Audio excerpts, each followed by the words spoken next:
ముందుగా ఈ అవకాశం ఇచ్చిన దేవాతి దేవునికి, అలాగే మన సంఘ కాపరి గారికి, కూరి వచ్చిన మీ అందరికీ నా వందనాలండి. అయితే మనం ఈ సంక్రాంతి కనుమ అంటేనే ఒక పిండి వంటలు చేసుకోవటం, మనం చుట్టాల ఇంటికి వెళ్ళటం కానీ, అలానే మనకి ఇంటికి చుట్టాలు రావటం, అలా ఎన్నో చేసుకుంటాం.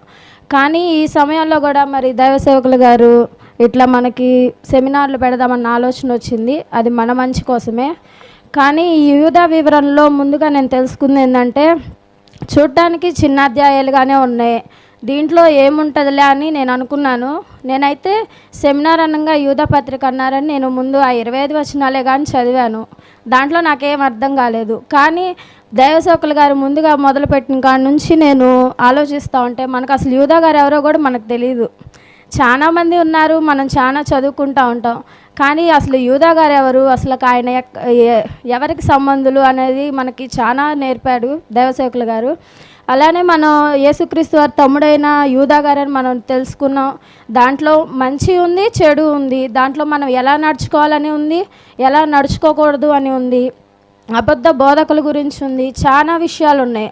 మనకు అవన్నీ అసలుకి అంతకుముందు యూదా గ్రంథం అనేది తెలుసు, కానీ మనం అందులో ఎన్ని వచనాలు ఉన్నాయని మనం అంతగా లక్ష్య పెట్టలేదు.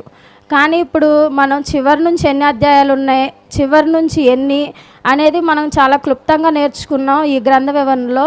కాబట్టి ఇంకా మాకేంటంటే ఆసక్తి కలుగుతుంది, ఇంకా మేము ఇలాంటివి నేర్చుకోవాలి. ఇలా ఈ సెమినార్లో కాకుండా ఇంకా అనేకమైన సెమినార్లు జరిగినా మేము అక్కడికి వచ్చి ఇంకా అనేకమైన విషయాలు ఈ వివరణల గురించి మేము ఇంకా నేర్చుకోవాలని, అలాగే యూదా గారి గురించి ఆయన రాసిన 25 అధ్యాయాల్లో మేము చాలా అంటే చాలా నేర్చుకున్నాం. ఎంత మంచి ఉండాలి, ఎంత ఒకరి పట్ల ఎలా ఉండాలి అనేది చాలా నేర్చుకున్నాం. ఈ అవకాశం మాకు దైవసేవకులు గారు కల్పించారు. కాబట్టి మేమైతే చాలా తెలుసుకున్నాము. ఈ యొక్క చిన్న మాటలో థ్యాంక్ యూ.